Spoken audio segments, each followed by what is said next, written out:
the old-time radio horror collection.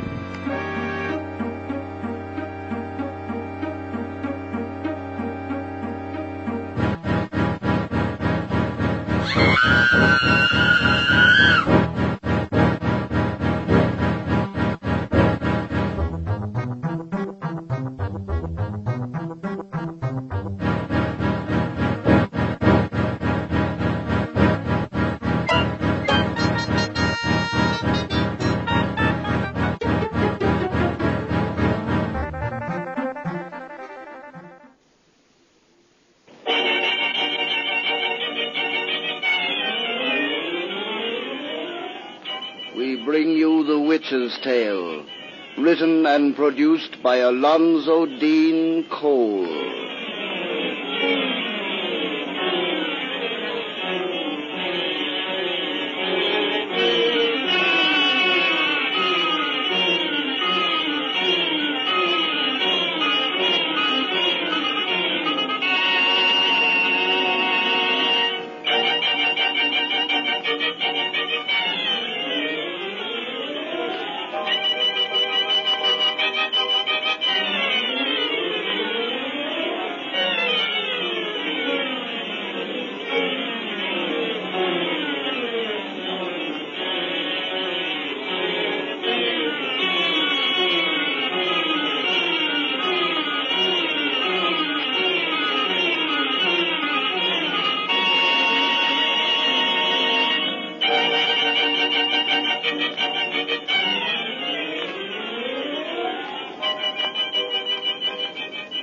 And now, let us join old Nancy, witch of Salem, and Satan, her wise black cat.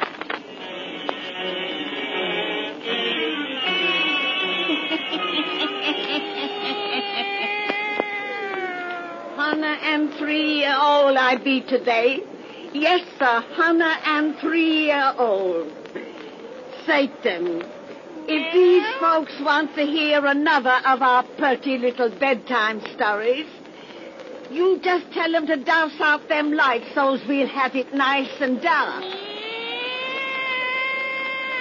Now draw up to the fire and gaze into them embers.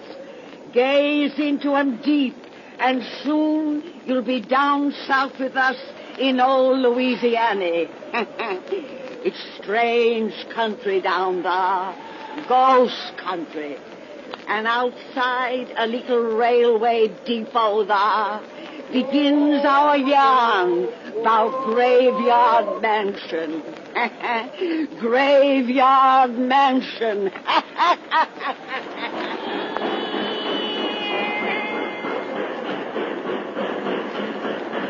Good heavens, driver, we're strangers here. Just got off that train. You can't expect us to walk a distance you say is 3 miles at this time of night. Or rather morning. We'd be lost among your canebrake and bayous before we got halfway. I'm powerful sorry, gentlemen, but I wouldn't drive you to the old Tate Gross plantation house at night for all the money in the New Orleans Mint. And neither will anyone else in these here parts. Why not? What's wrong with the Ted Gross place? What you all want to go out there for? Well, if it really makes any difference to you, we just inherited the plantation. We're down here to take possession. Your name's Blanchard, then? Yes. Yeah, I heard your two brothers was expected. Your lawyers had men from Baton Rouge this past week fixing the house up. They was glad to get away this morning after only spending daytime there. Say, will you please tell us exactly what you're driving at? Just this. If you gentlemen are wise, you'll take the first train back up north and forget that Tate Gross place was ever left you.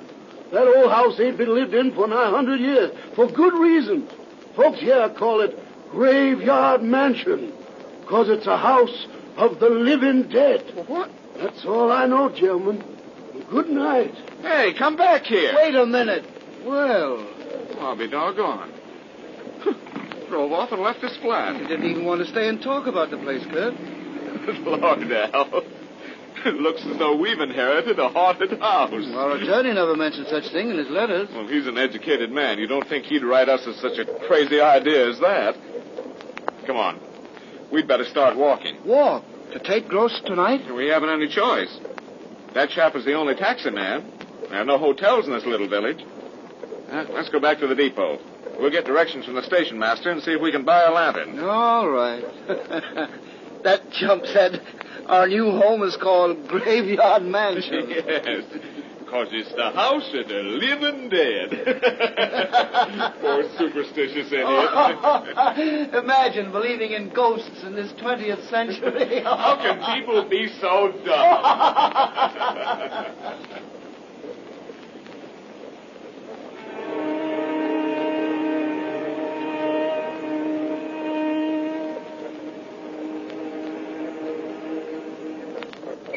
There's the marker they told us to look for, Kurt. The house must be just beyond those trees. I hope it is. I'm tired. Yeah, so am I. This hike has taken longer than we expected. Must be nearly dawn. Yes. Louisiana is eerie country at night. Ghastly Spanish moss hanging from the trees seems to writhe like something living. And those clouds of mist that rise from the bayous take strange shapes, half-human shapes. Sort of puts one in the mood to almost believe in ghosts. What if we didn't have good sense? Wonder what it is these people fear about our new property. That old Creole who sold us the lantern was more insistent than the cab driver that we make no attempt to live in the place, without being any more explicit as to reason. Yeah, he seemed either afraid or ashamed to make any real explanation. But like the other chap, he said it was a house of the living dead. Well, that doesn't make sense even for a ghost story. Oh, it's just a lot of bunk. Well, if the tales are in bunk, we'll soon find out. Look. Huh? We've arrived. Kind of a spooky-looking old place at that. It's different than I pictured it. Sort of like a French chateau. Our ancestor who built it was married to a Frenchwoman. She was probably responsible for its design. Let's go in. Wait, Kurt. Look there. Those tombstones. Little burial ground. Maybe that's why they call the house Graveyard Mansion. That's what I was thinking. Come on. Wait a minute. Does it seem to you there's something moving in the darkness beyond those tombstones? Something white? Yes. Oh, some of that ghastly mist that rises from the bayous. I suppose so. It looked almost like a woman. Now, let's go inside the house and get some sleep before we become as goofy as the natives we've talked to. Hold this lantern while I find the keys that lawyer sent us. His men didn't fix the place up very well. There's a broken window. I see. Here we are. Phew. Black as a coal mine in here. What was that? Oh, bats. The place is full of them. Oh. Wish I could find a lamp. That lantern isn't much good. No, its light doesn't seem to penetrate this darkness at all. It's almost an unnatural darkness. Yes. It's funny. The ventilation from that broken window, it ought to smell sweet in here. There's an earthy odor about the place, like a tomb. What's that? Door slammed. Curtis, down that hallway. A woman! That laugh! Well, she's no figure of the mist. I'll soon find out who that is. Come on. Well, she's disappeared around the corner. She went through that little door. Help me. Yes. There it is. It's stuck. Right. I've got it. It leads to the cellar. There she goes, down those stairs. Hey, stop you. Who are you? She doesn't even look around. After her. Hold up that lantern, Alan. Oh, the bats knocked it from my hand. We're in the dark. With her. That laugh again. Hold on to your nerve. I've got matches. Well, give me a light, for God's sake. Light. Here. Oh, thank God. The lantern isn't broken. Well, light it quick. I have it. Now we'll see what... The woman's gone. The cellar's empty. Where does she go to? This isn't a true cellar. It's just a little vault. There's no way out save by these stairs. She couldn't have passed us. They're too narrow. The vault is bare. No place in which to hide. Curtis, what's that set up in the wall? Why, it's... burial crypt. A burial crypt? A tomb? That's where that woman hid. Now, hold on to yourself. Here, don't let your nerves go like that. Ellen, our senses have been fooled. Those stories we heard, these ghastly myths we've seen have made us imagine things that can't be true. We haven't seen any woman. There's been no woman here to see. But we heard her laugh. Oh, we only thought we did. Our imaginations have played us tricks, I tell you. Alan! Alan! You must be right. Of course I'm right. It's the only explanation. There's an inscription on that tomb. What does it say? I'll see. It reads, "Here lies Antoinette de Morave, wife of Adrian Blanchard, born 1782, Died 1804. 130 years ago. Antoinette de Moray. She's the woman this mansion was built for. Yes, I remember her name now. Come, let's get out of this cellar. Wait. That's funny. What? It's cold as death down here, but this slab is warm. Feel it. Yes. It's warm as life. The rooster crowed. That means it's dawn. Let's get out of this cellar where I can see the light of day. Go ahead, I'll follow. Peculiar. Now this slab is growing cold.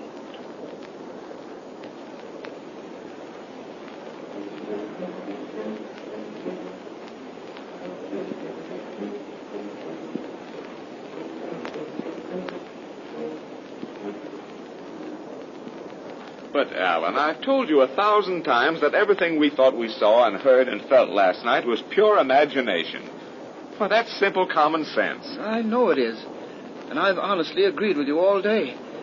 But ever since the sun went down, I realize I'm acting like a baby, Kurt, but this place has got my goat. You'll soon get over that. Cold shivers ran up and down my spine for hours after we came out of that infernal burial vault this morning. But now that I've had a little sleep, I feel honestly cheerful about our inheritance. Why do you suppose that single tomb is in the cellar when there's a graveyard just outside? Oh, I don't know. Oh, Lord, I forgot to show you. Alan, look what I found in the attic. A miniature portrait. What a beautiful woman. Here, look at the back. It's engraved. To Adrian from Antoinette. Uh-huh. It's Our Lady of the Tomb. Wasn't she a knockout? She must have been lovely. Our great-great-uncle must have been mad about her.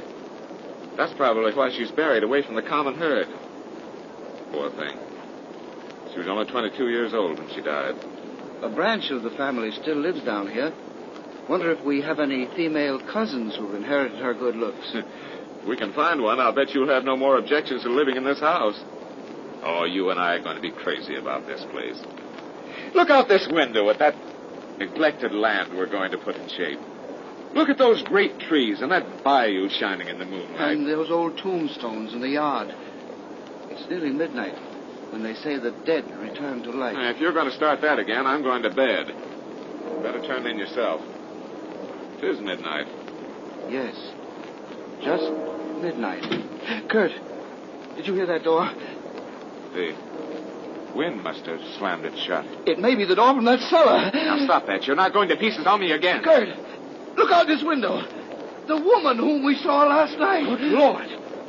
She won't get away from me this time. Where are you going? After her. Oh, wait, don't leave me. Wait, Kurt, don't go near her. Let me go. No. Alan. She's turning back. She's coming toward us. Run. She's something awful from the grave. I won't believe that. Let me go. That laugh. Same we heard last night. Run, I tell you, run. She's something risen from the dead. Lord, help me. I believe you're right. Come on. Run.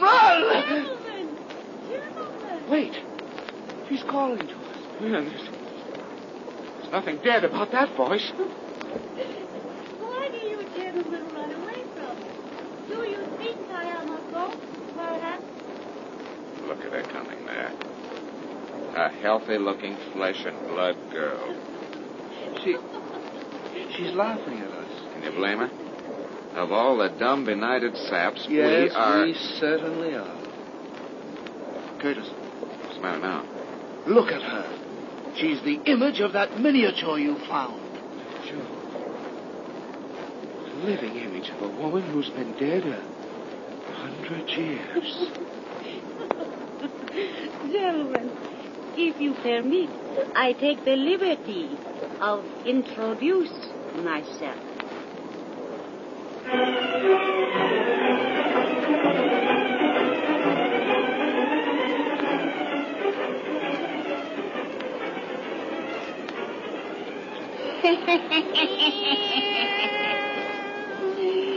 Satan, if these folks come see us next time old Nancy has a birthday, she'll tell them some more about graveyard mansions.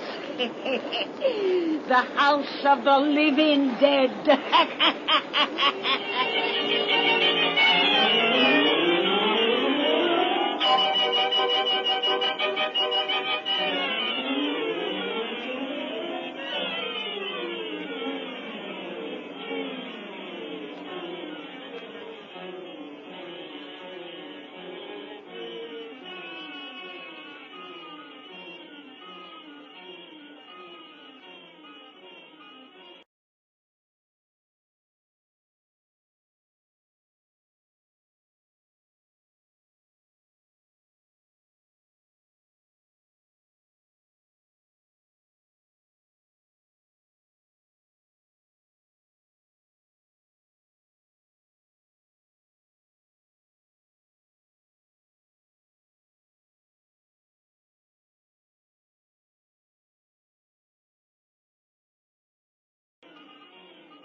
And now, let us join old Nancy, witch of Salem, and Satan, her wise black cat. Satan. Old Nancy feels so good this evening. She's gonna get right down to business and cheer folks up with spinning the finish of that comforting little yarn we begun last time they was here. Douse out them lights so's we'll have it dark and cozy. We told how them two young brothers from up north went down to Louisiana to claim a fine big mansion they'd inherited, which folks called the House of the Living Dead. But our brothers didn't pay no attention to that kind of talk till they got out to the place and seed a ghostly figure which seemed to disappear in a tomb down cellar, on which was the name of a French woman who'd been dead 100 years. Then, next night, they saw what appeared to be the same ghostly figure out on the grounds, and they was about to run away from it when they seed it was really a living, breathing girl. A living girl who was the image of the woman who was buried in that tomb. That's why we left off. Draw up to the fire and gaze into the embers.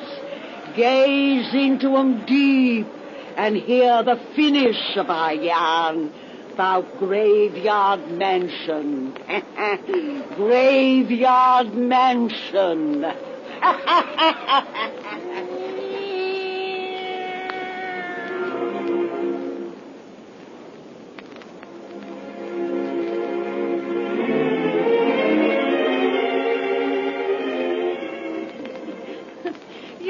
Gentlemen acted so afraid. When you saw me coming toward you, you must have think I am a ghost. No words can express my humiliation for the childish way we acted. We're terribly ashamed.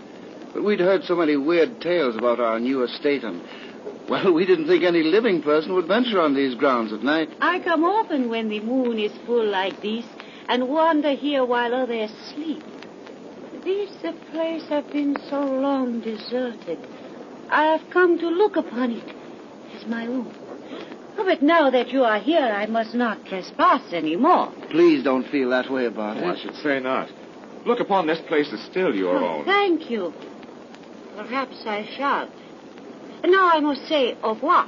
May we see you home? Oh, thank you very much, but I must go alone. Before you go, may we know your name? Oh, I had forgot. I am Miss Nettie Blanchard. Blanchard? Well, that's our name, too. Oh, so, we are distant relatives, maybe. Good night. We shall see you again? You will see me again. Good night. Good night. Good night. Isn't she a beauty? Absolute knockout. Kurt, let me see that miniature again of the Lady of the Tomb. Here. The resemblance is startling, isn't it? The girl who just left here might have sat for this portrait. Alan. She said her name was Nettie. That's a contraction of Antoinette. Antoinette was the name of The woman of this portrait. Coincidence, isn't it? Yes. Coincidence. Oh, come on. Let's go to bed.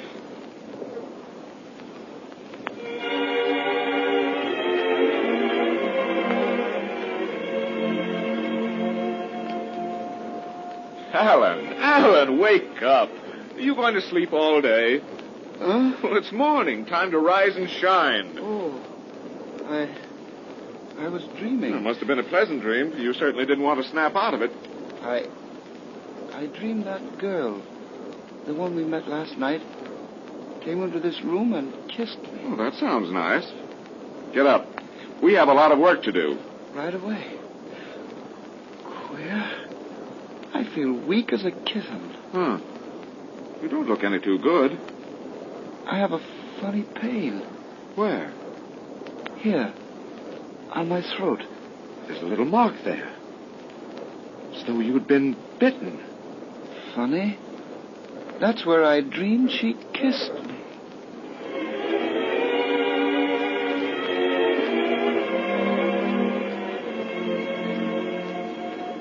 The house is just beyond that next turn in the road, Doctor. Turn your car to the left. I know the way. You say it is just a week since you noticed the first indication of your brother's illness? Yes. I wouldn't have believed anyone could waste away so suddenly. He looks as though every drop of blood were being drained from his body. You should have come for me sooner. Oh, I wanted to. But he and Miss Blanchard insisted there was nothing really the matter with him. This Miss Blanchard, a relative, of course. A very distant one. We only met her since we came down here. She's with my brother now. When he recovers, they're going to be married. They became engaged on very short acquaintance. Yes. There's the house just ahead. I know Graveyard Mansion very well. This strange mark you mentioned on your brother's throat, you say it have become more inflamed each day? Yes. It's as though the fangs of some beast had entered there. The house was full of bats when we arrived, Doctor. I've heard of vampire bats. Do you suppose... No, I do not believe your brother is the victim of a vampire bat. Here we are. Oh, there's Miss Blanchard at the door. Nettie, is Alan all right? I brought the doctor. The doctor come too late. What do you mean? Not that Alan... Your brother is dead. No. No. Graveyard Mansion. Graveyard Mansion. Oh.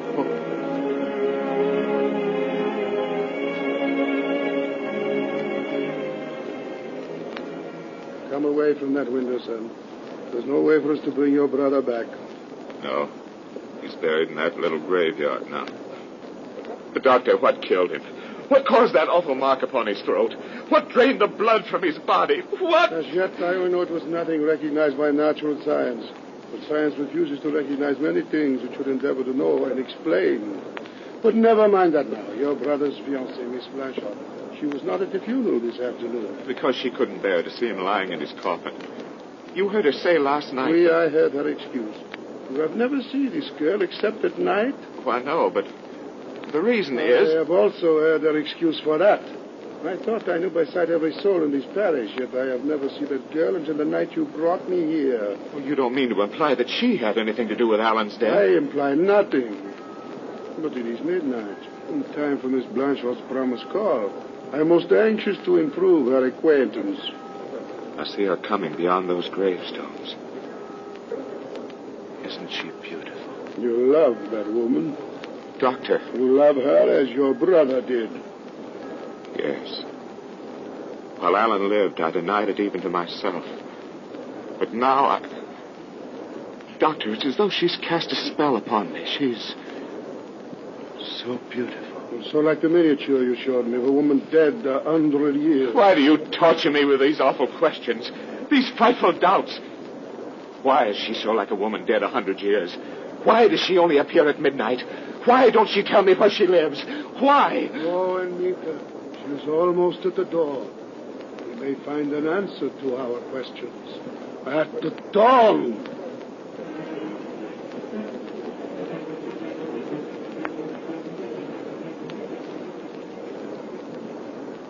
I never see such a superstitious man of medicine, Dr. Brochard. The way you talk, you have me almost believe in ghosts. I believe in ghosts, Mademoiselle Blanchard, in ghosts and vampires. Vampires, Doctor? Such talk is foolish. No people now accept such things. Because the thought is too fearful for men's mind to dwell upon, perhaps. Have you heard what vampires are, Miss Blanchard? Some other time you tell me. Curtis, I must be going now. Mademoiselle will find the explanation very interesting. Vampires are those evil spirits, sometimes called the dead alive.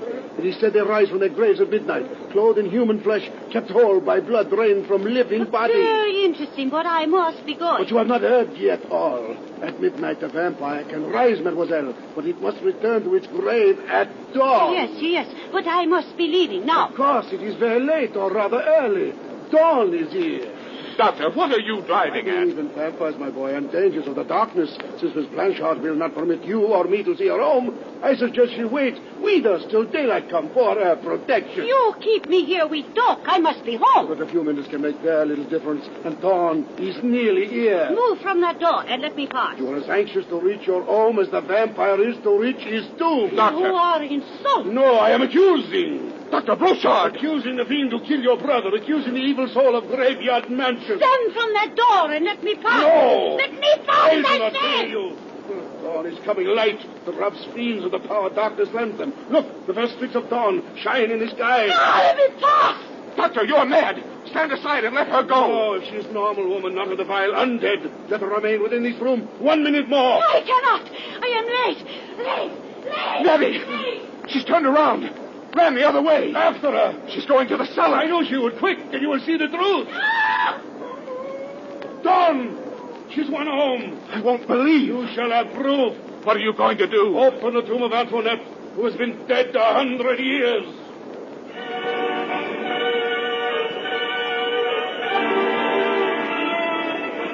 This is sacrilege.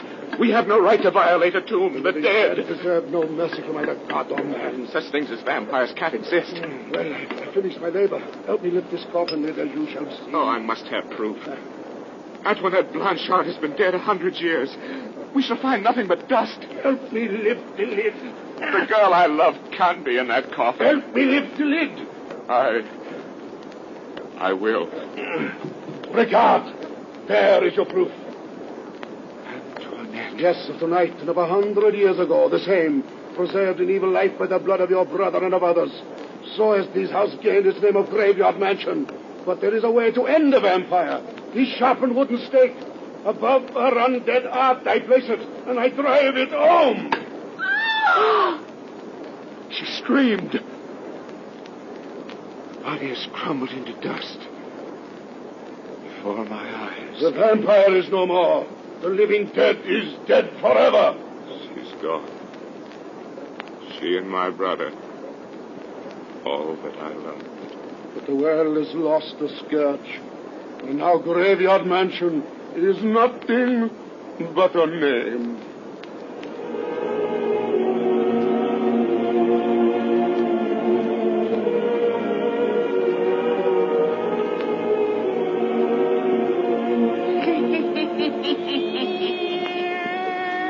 Well, that's the end of that one, Satan.